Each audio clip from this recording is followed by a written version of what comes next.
皆さんごきげんよう、上川薫です。今回取り上げる話題はウクライナ情勢です。ウクライナの細かなニュースについては地上波の放送では全く取り上げてはくれません。ぜひともこのチャンネルで情報の更新をしていってください。今回取り上げる主な話題はロシア軍の新たな輸送手段として動物のロバが配備された話。一方でウクライナにはフランスから戦闘機ミラージュが到着したというニュースが入っています。その他細かなニュースについても合わせて紹介していきます。まずはロシア軍にロバが配備された話について見ておきましょう。こちらの3枚の写真がロシア軍に配備されたロバの姿です。国防省から送られてきたこのロバは主にはウクライナの戦場において農場主などが避難した際に一緒に連れて行くことができなかった動物たちが現地で野生化しており、これをロシア軍が捕獲し輸送用にと使い始めたようです。そのことをモスクワタイムズが報じていました。ロシア軍がロバで弾薬を輸送し始めた。ロシア軍の輸送手段の深刻な不足は予想外の形で現れた。突撃隊がウクライナ軍の陣地を攻撃するために使用した民間の車や電動スクーターに続いてロバと馬が登場した。戦争特派員によると弾薬の輸送には動物が使われるという。テレグラムのチャンネルにおいてはこんな話が出ています。戦闘員には弾薬を前線に運ぶためにロバが与えられた。最近は車が不足しているんです。ロシアの軍事ブロガーは憤慨しています。なお、ロシア国防省の装備品、荷物輸送リストに関する命令書によれば、ロバを含む動物を輸送手段として使用できるとされている。ロシア軍は引き続きウクライナ軍を驚かせている。ロシア国防省は馬車の輸送、つまりロバや馬を通じてロシア軍部隊の兵站能力の拡大に取り組んでいる。これは今のところ珍しいことだが、6ヶ月後に何が起こるか誰にもわからないと付け加えた。ロシアの軍事専門家によると、このケースではおそらく地元の取り組みについて話しているのだろうと語った。前線での動物の使用が広まる可能性は低いと専門家は見ている。ロシア兵は放棄された農場でロバや馬を見つけて使い始めます。ロバや馬はぬかるんだ通行不能な道を乗り越えて道路から遠く離れた森林植林地にある要塞に食料や弾薬を運ぶことができるだろうと専門家は指摘している。ウクライナでの全面戦争が始まって以来、ロシアは少なくとも2万以上の軍用車両を失った。軍事専門家はこうしたロバや馬を使うのはあくまでも放棄された農場を占領した時の起こる出来事であり、これ以上拡大することはないだろうと話しています。しかし、軍用車両が足りないという事実がある以上、ロシア国防省がロシア国内で車を用意できないというのであれば、前線での活用例を参考にして、ロバや馬を中国あたりから安く購入してくるかもしれません。続いて、ウクライナによるロシアの石油関連施設への攻撃について、一つ情報を更新しておきましょう。こちらの映像は、ウクライナ軍の攻撃によって石油精製施設や石油タンクが燃えているところです。そしてこちらが火の手が完全に収まった後の写真です。ここで見てほしいのは石油タンクに足場のようなものが組まれているところです。これは日本での石油貯蔵タンクには全くないものです。ウクライナ軍がドローンによる突撃攻撃を行っているので、こうした攻撃を少しでも防ごうとして鉄の網をつけようとしているわけです。ただし、つけた上で破壊されているのですから、実際にはあまり効果はないのでしょう。ウクライナ軍は遠いところも近いところも幅広く攻撃を繰り返していますから、ロシアはこうした余計な出費や手間といったものを強いられていることになります。しかし、石油タンクや精製施設どちらについてもどこにも移動できないわけですから、防御を固めても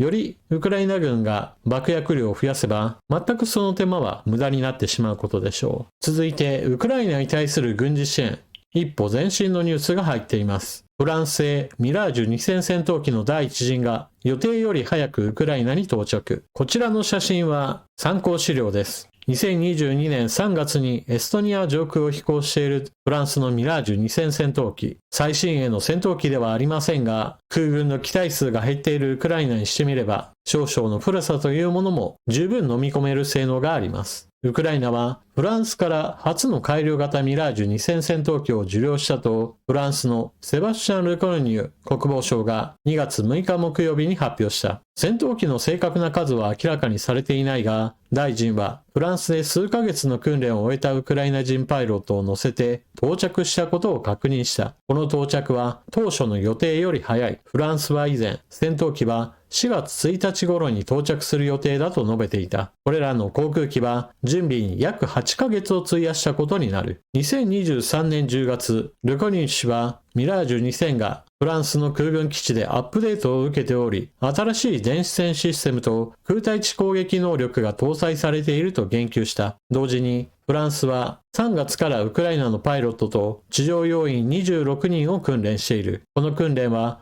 当初 F16 の準備と見られていたが、現在ではミラージュ戦闘機用に設計または調整されていたようだ。ミラージュ2000の到着により、同機はウクライナに納入された西側諸国の2番目の戦闘機となった。最初の戦闘機は2024年夏に到着した F16 の納入に続くものとなる。提供されるミラージュのモデルは現在運用されている新しいミラージュ 2005F ではなく、フランス空軍が2022年6月に退役された古い 2000C 型である可能性が高い。ミラージュ2000は古いという話をしましたが、古いものでも使い道はあります。例えばこの映像では、元はアフガニスタン政府軍向けに使われていた古い軍用ヘリをアメリカがウクライナに供与したものです。古いヘリコプターは十分な攻撃能力はありませんから、今の前線ではあまり使いようがない部分があります。しかし、こうした古いヘリコプターであっても、ロシア軍が無差別攻撃に使っている大型の突撃ドローンシャヘドシリーズに対しては十分な迎撃能力があるそうです。戦いが長期化する中において、数多くの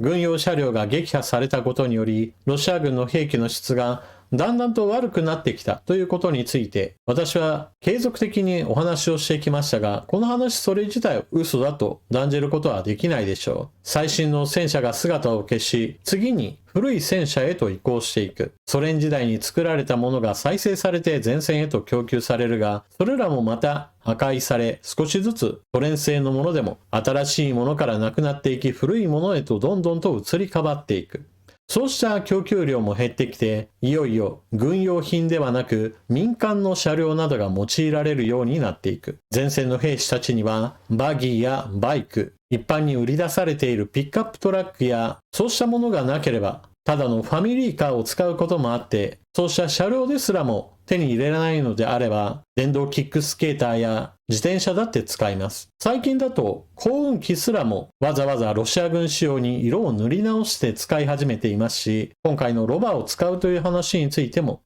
質が悪くなってきたという意味では、話の延長線上には当然出てくるでしょう。私の投稿している動画にも、いずれロシア軍は騎馬隊を突撃させるんじゃないかと、冗談として書いている人もいたのですが、あながちそれも嘘ではなくなるかもしれません。ただ、さすがにロシアは重機類については枯渇することはないでしょうから、騎馬で突撃するにしても、それは槍ではなく銃で武装した竜騎兵だと思います。この話が冗談で進むかどうかは、この後戦争がさらに長期化するかどうかにかかっています。一方でウクライナに供与されたフランスからの戦闘機なのですが、使い道としては、まずは防空任務と地上攻撃に割り当てられる可能性があります。フランスからは巡航ミサイルスカルプが供与されていますし、その他数は少ないですが、精密誘導爆弾なども供与されており、この発射母体としてミラージュ2000が活用される可能性があります。ただし、ここでも問題になるのが、ロシア軍の方がどんどんと兵器が退化していくんじゃないかという話をしている一方において、それでもなお、ウクライナの東部戦線においては、ロシア軍がじわじわと未だに前進をしています。今回のフランスからの兵器支援についても言えることなのですが、数が足りないというのが一番の問題でしょう。今回、ウクライナからフランスへと供与されるミラージュ2000の第1陣は6機程度だと言われており、これだけでは戦線全体に対する影響力はなかなか発揮することができません。フランスではミラージュ2000については最新型について言っても2029年に向けて順次退役していく予定であり、この退役していく戦闘機を順次ウクライナへと供与していくといったプランが示されれば、今後10機、20機、30機へと数を増やしていくことができます。